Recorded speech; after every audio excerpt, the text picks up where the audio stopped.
You know what? There's a lot of things that we all want to see have progress happen. I think we're making it. Do we want to have a big government the way we do today? No. Do we want to see them printing money the way they're doing today? No. I think they're being exposed by both sides. Does that give credibility to the anarchy argument?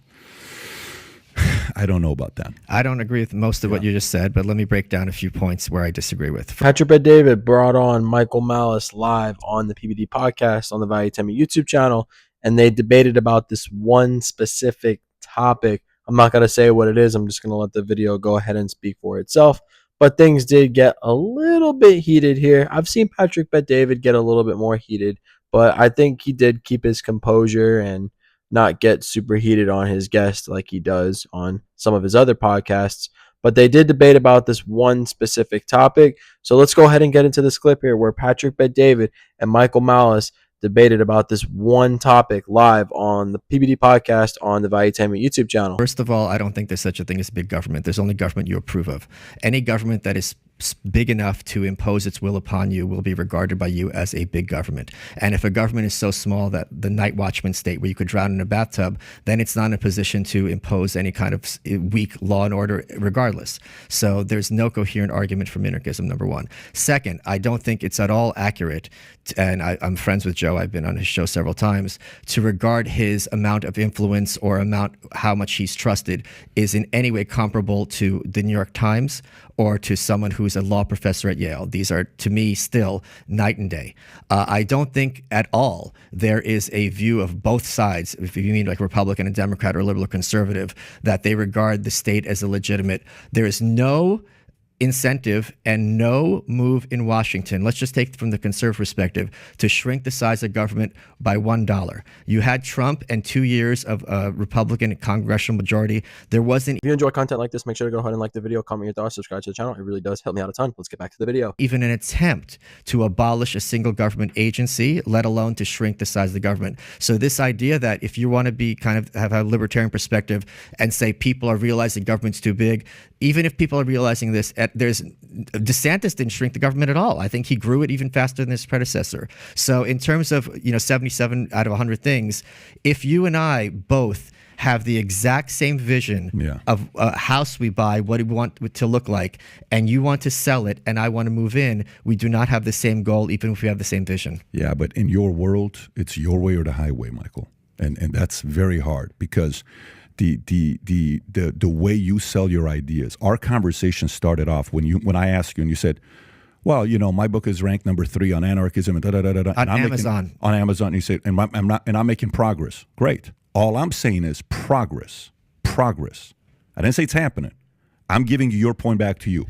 We're making progress. Joe is making progress. Joe is not New York Times. We all know how big New York Times is. It's massive. It's a behemoth. But we're making progress. Elon Musk buying Twitter. It's progress.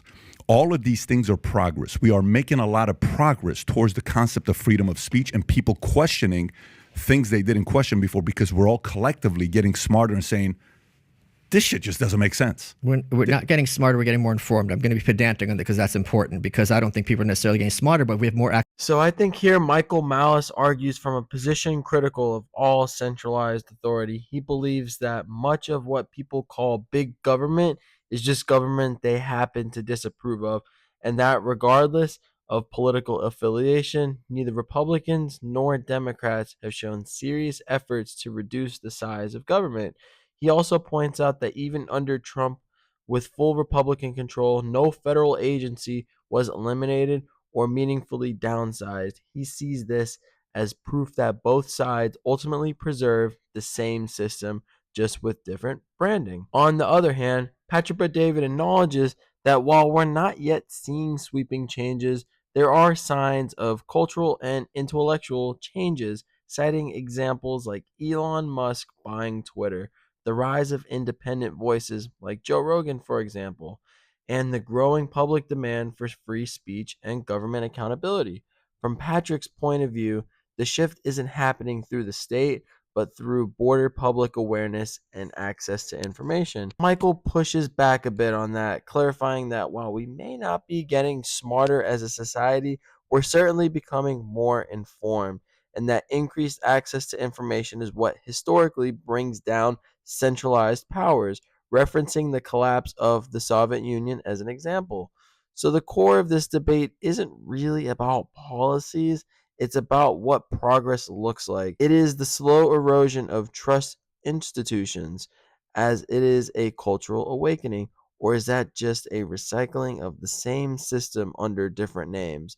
Both men agree, yes, that the system is flawed, but they see the path forward very differently. Let me know what you guys think about this in the comments. Access to information that is crucial, and that's what brought down the Soviet Union.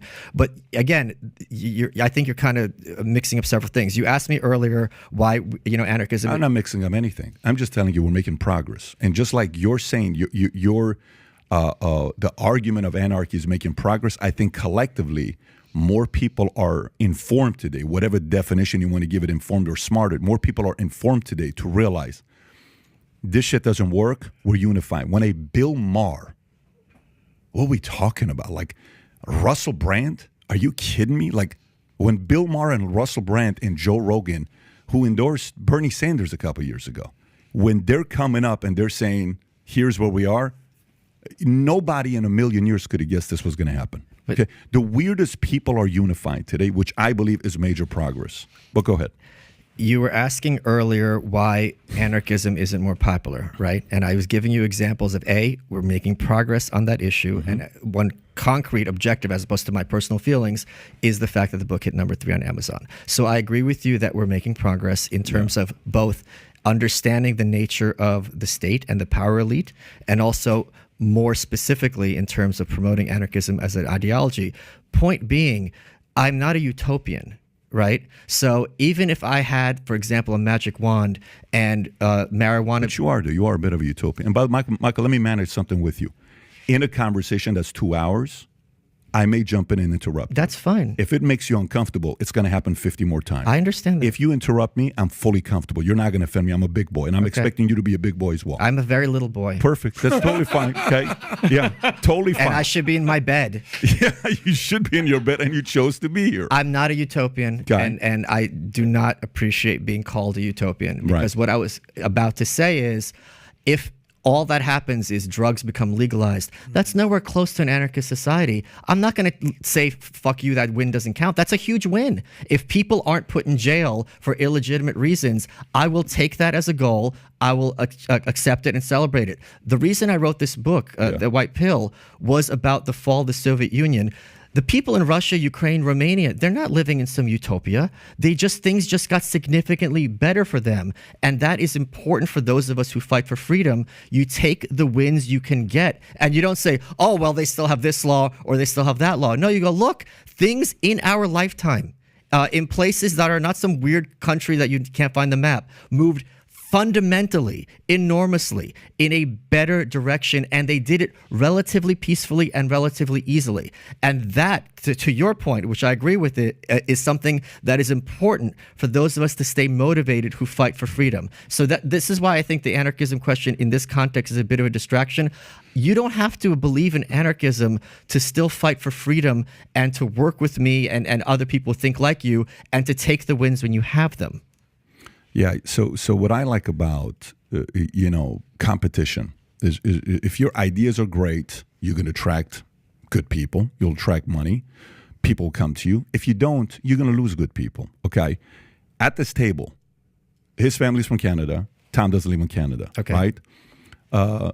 You were born in Ukraine. Yes. You don't live in Ukraine. Correct. You're here. Yes. You live in Buffalo, New York. Yes, right. I was Sunny Buffalo. Sunny Buffalo. By the way, that's a joke. He's in Austin, and which is sunny. Which is sunny. Yes. I was born in Iran. Okay. I live in U.S. Adam's family's from Israel. Well, I'm Jewish, but my family's Ashkenazi Jews from Russia. Okay, there you go. Shalom. Ashkenazi Jew from Russia. He grew up in Miami. Family chose to come here. Okay. If in a split second, U.S. all of a sudden came up with shitty ideas and it kept going the way it was, I don't think you have kids. I got 4 of them. And I know you're a legacy guy because you said that in the first few What do you mean a minutes. legacy? Like you want to make an impact. You want to, Sure. Yeah. So for me, if climate got bad and it was to the point where I'm being forced to do something I don't want to do, I'm either going to run for office, I'm either going to make money to have a platform. I'm going to speak up. I'm going to write a book like you're saying. Here's what I believe in, and people have to read it and see where it's at. Or I'm going to say, you know what? I'm going to go raise my kids in Singapore. I'm going to go to Belize. I'm going to go chill. You know what? Here's what we're going to be doing. We're going to go to XYZ. I think the world would be a very weird place if we all, 100% of us, believed in the same exact thing. It would be quite boring. So a part of the fact that you're talking about this, you're forcing the rest of us to question our arguments. And we're sitting there saying, well, you know what? He seems confident in this. He seems confident in that. Where's the leak in the argument here? So to wrap this part up before we go into current events, Rob, I'm going to pull up this. I'll give you the final thoughts, and then we'll go into current events. So can you pull up what our friends at ChatGPT said about anarchy? This is very important. Zoom in because some of us can't. Okay, there you go. Let's see the question first because it's important. Michael knows. What is the definition of anarchy? Anarchy is a political philosophy or system that advocates for the abolition of government, centralized authority, and hierarchical organization of society. Anarchists believe that individuals should be free to govern themselves and make decisions collectively without the need for ruling class or state apparatus. Anarchy emphasizes the importance of individual freedom, direct democracy, or volunteer association, as opposed to the use of force or coercion. It is important to note that anarchy is not synonymous with chaos or lawlessness, as anarchists often propose alternative forms of social organization and dispute resolution. Right. How do you feel about like that what he definition? says? Are you okay with that? I am okay with that. I'm just going to make one more point. I don't need 100% of people to agree with me at all. I don't have an opinion on how Macy's should have their refund policy. I understand that this is Macy's. They're not doing it right. They should. It's offensive, honestly. Michael, let's not go that far. I'm not willing to go that far. Point being, there's lots of issues. This is why I'm against democracy. There's lots of issues where most of us shouldn't have an opinion because it's not our business. Mm-hmm. I have one simple question. That everything you're saying is great. You know, you're saying sort of a low-level conversation. It works, but we live on Earth. We all have to live in a country. Sure. And we have to live by which that is a recent country's development, rules. Historical development. That we live on Earth? No, that everyone is a member of one country or another. Okay, got it. Well, Sure. we are in modern times. Sure. So we're not going back to biblical times. Listen. So everything you're saying is great. That's amazing. Relationships, police, everything. I guess what country is closest to even coming close to implementing any of this anarcho types of philosophy? Is there any country that even comes close? And I'll ask this question, but I'll strike country so that you don't pick on that. Right. Is there some place or some group or something on Earth that comes close? It not just comes close, it is practiced all the time whenever any people work together voluntarily towards a common goal. So it's not a location. It's not a certain type of government. So it's not like you say, it's not like you're going to say, well, America has an anarchist government. That's not how it works. Whenever you have peace, freedom, and interrelationships with people on a voluntary basis, that is anarchism being put into practice. And where on Earth? Whenever anyone uses cuisine, when everyone does mathematics, whenever people use music internationally, all these things, fashion, these are all examples of international historic anarchist systems. You're driving these guys insane. They want you to give them the country so they can move there. I don't know why Get you're the hell not out of give here, it to Michael, and you just want to fucking play just games name with the my damn heart. country, Fine, Michael. Israel. Israel. There you go. All right, let's. This is one of those moments where Patrick Bet-David shows exactly why he's such a strong force in these type of conversations. Michael Malice brings up big ideas to the table, yes, without a doubt. He's passionate, well-read, and committed to challenging power structures.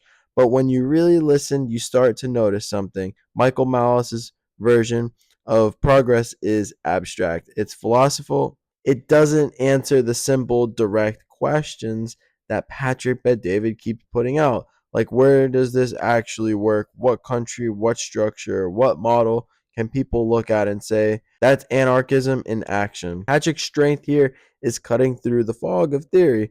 He's not trying to win an argument on Amazon book ratings or by critiquing historical shifts in thought. He's speaking for everyday people, those trying to raise kids, build businesses, protect their freedoms, and navigate a system that actually functions. He's not dismissing freedom or innovation. He's demanding something solid.